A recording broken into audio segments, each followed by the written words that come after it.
तो शुरू करते हैं इस विश्लेषण को। सोचिए जरा, एक तरफ आसमान में घिरते काले बादल और दूसरी तरफ जमीन पर चलते बुलडोजर। मुंबई के बांद्रा ईस्ट में गरीब नगर के पास करीब 400 से ज्यादा ढांचों पर बिल्कुल अचानक बुलडोजर चला दिया गया है। और सबसे हैरान करने वाली बात क्या है, ये सब बिल्कुल मानसून आने से ठीक पहले हो रहा है। तो सबसे बड़ा सवाल जो अब उठता है वो ये है कि इस पूरी सिचुएशन को हम क्या कहेंगे, विकास या फिर एक बहुत बड़ी त्रासदी। देखिए, एक तरफ इतने बड़े पैमाने पर लोगों का अचानक बेघर होना है जिनकी पूरी जिंदगी बिखर गई है, और दूसरी तरफ रेलवे इंफ्रास्ट्रक्चर की वो बेहद जरूरी मांग है जो दशकों से इस शहर के लिए एब्सोल्यूट नेसेसिटी बन चुकी थी। इन दोनों बातों को आखिर एक साथ कैसे देखा जाए? इस मुद्दे की गहराई को समझने के लिए आज हम कुछ अहम पहलुओं पर नजर डालेंगे, जैसे कि ये बुलडोजर की अचानक कार्रवाई, इसका आम लोगों पर असर, गरीब नगर का लंबा इतिहास, बुनियादी ढांचे की ऐसी क्या मजबूरी थी, बांद्रा टर्मिनस का मास्टर प्लान, और हाँ, मुंबई शहर की ये एक ऐसी दुविधा जो लगता है कभी खत्म ही नहीं होती। तो चलिए सबसे पहले बात करते हैं गरीब नगर को खाली करने की इस मेगा कार्रवाई पर। लेकिन इस कार्रवाई के तुरंत बाद जो चीज सबसे ज्यादा चुभती है वो है इसकी मानवीय कीमत। बारिश आने से ठीक पहले हजारों लोगों का विस्थापन। वेस्टर्न रेलवे ने पिछले 5 दिनों में जो तोड़फोड़ की कार्रवाई की है, उसने भले ही करीब 5200 स्क्वायर मीटर प्राइम जमीन को खाली करवा लिया हो, लेकिन जरा सोचिए, जो लोग वहां पिछले 40 सालों से रह रहे थे, उनकी जिंदगी तो पल भर में उजड़ गई ना। जमीन पर एक्चुअली क्या स्थिति है, इसे रोजाना ट्रेन से सफर करने वाले देवेश कम्बले ने बहुत करीब से देखा है। उन्होंने बताया कि कैसे स्कूल जाने वाली छोटी छोटी बच्चियां अपनी यूनिफॉर्म में सड़क पर बैठी हैं, जिनके हाथों में अपने बचे खुचे सामान का बस एक छोटा सा झोला है। सच में मलबे के बीच बैठे इन परिवारों की ये तस्वीर दिल तोड़ देने वाली है। इस पर सामाजिक कार्यकर्ता सिराज नूरानी ने एक और हैरान करने वाला फैक्ट शेयर किया। उनका कहना है कि करीब 200 साल पहले बसी ये बस्ती अब पूरी तरह से अबैंडन्ड यानी खंडर हो चुकी है। देखिए, ये वो लोग हैं जो रोजमर्रा की मजदूरी करते हैं, जो एक्चुअली हमारे इस शहर की अहम सेवाओं की रीढ़ की हड्डी हैं। एक हंसता खेलता समुदाय था यहाँ, और उन्हें अचानक इतना भी वक्त नहीं मिला कि वो ढंग से अपना सामान बचा सकें। और इस पूरी क्राइसिस में जो बात आग में घी का काम करती है वो है टाइमिंग। जैसा कि हम सब जानते हैं, दक्षिण पश्चिमी मॉनसून अर्ली जून में मुंबई में दस्तक देने वाला है। इसका मतलब बिल्कुल साफ और खतरनाक है। इन बेघर हुए हजारों परिवारों को, इन बच्चों को बिना किसी छत के इन भयानक बारिशों का सामना करना पड़ेगा। अब आते हैं इस कहानी के तीसरे हिस्से पर, गरीब नगर का डीप हिस्ट्री। ये दशकों पुराना स्टैंड ऑफ आखिर चल कैसे रहा था? एक बात तो तय है कि ये मामला कोई कल परसों का नहीं है।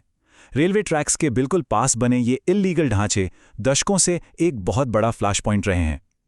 1980 से लेकर आगे के दशकों में बेदखली के ऐसे कई अटेम्प्ट्स हुए थे जिन्हें उस वक्त के एमपी सुनील दत्त ने ब्लॉक कर दिया था। फिर टाइम आगे बढ़ा और अगस्त 2021 में एक ऑफिशियल बेसलाइन सर्वे हुआ, जिसमें पता चला कि लीगली सिर्फ 100 परिवारों को ही स्टेट रिहैबिलिटेशन यानी पुनर्वास के लायक माना गया। और आखिरकार इस लंबे कानूनी दावपेच के बाद मई 2026 में बॉम्बे हाई कोर्ट ने इस पूरी जगह को कंप्लीटली खाली करने के ऑर्डर का समर्थन किया। उसी के बाद ये बड़ा एक्शन हुआ। लेकिन जैसा कि हर कहानी में होता है, यहाँ भी सिक्के का दूसरा पहलू है, बुनियादी ढांचे की जरूरत और रेलवे द्वारा अपनी प्राइम जमीन वापस लेना। हम ये बिल्कुल इग्नोर नहीं कर सकते कि लीगली ये जमीन हमेशा से रेलवे की ही थी। इन एनक्रोचमेंट्स ने दशकों से रेलवे ऑपरेशंस के लिए बहुत बड़ा सेफ्टी हैजार्ड और ट्रैफिक बॉटलनेक पैदा किया हुआ था। तो जब हम इन दो अलग अलग सच्चाइयों को आमने सामने रखते हैं ना, तो तस्वीर वाकई बेहद कॉम्प्लेक्स हो जाती है।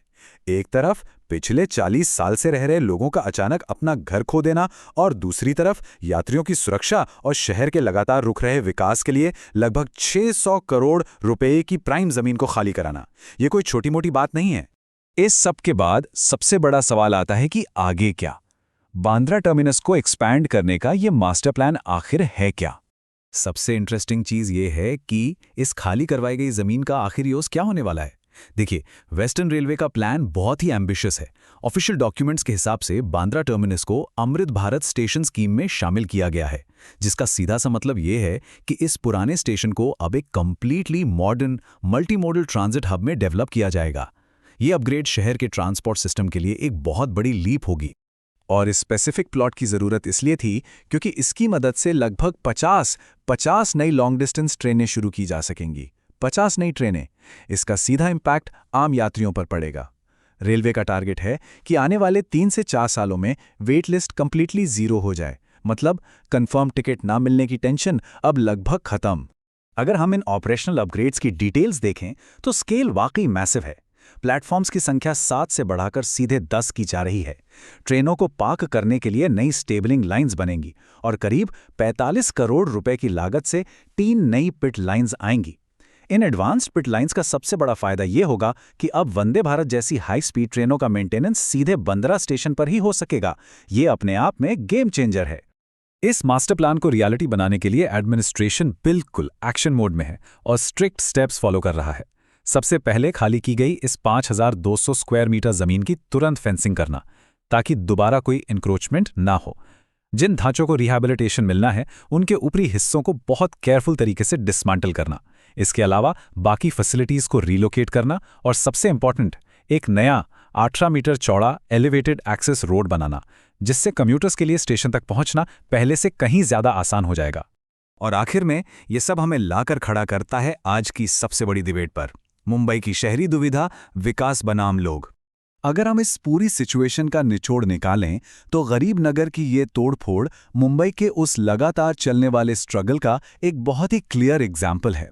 एक तरफ वो रोजाना सफर करने वाले यात्री हैं जिन्हें फाइनली इस बात की राहत है कि सालों पुराना एक बहुत बड़ा खतरा और ट्रांसपोर्ट ब्लॉक हमेशा के लिए हट गया, लेकिन ठीक उसी वक्त इस शहर को चलाने वाले उन कामगार लोगों पर जो डायरेक्ट और इमीडिएट असर पड़ा है, जिनके घर टूटे हैं और जो पूरी तरह वल्नरेबल हो चुके हैं, उस ह्यूमन टोल को भी किसी भी हाल में इग्नोर नहीं किया जा सकता।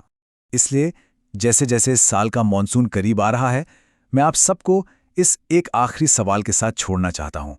एक ऐसी दुविधा जिस पर सोचना बहुत जरूरी है। एक तेजी से बढ़ता हुआ मेगा सिटी जहां इंफ्रास्ट्रक्चर का विकास एक एब्सोल्यूट नेसेसिटी है, वो आखिर अपने सबसे कमजोर लेकिन सबसे जरूरी नागरिकों के मानवाधिकारों के बीच एक सही संतुलन कैसे बिठा सकता है? क्या आने वाले वक्त में हम इसका कोई बेहतर तरीका ढूंढ पाएंगे? इस बारे में जरूर सोचिए।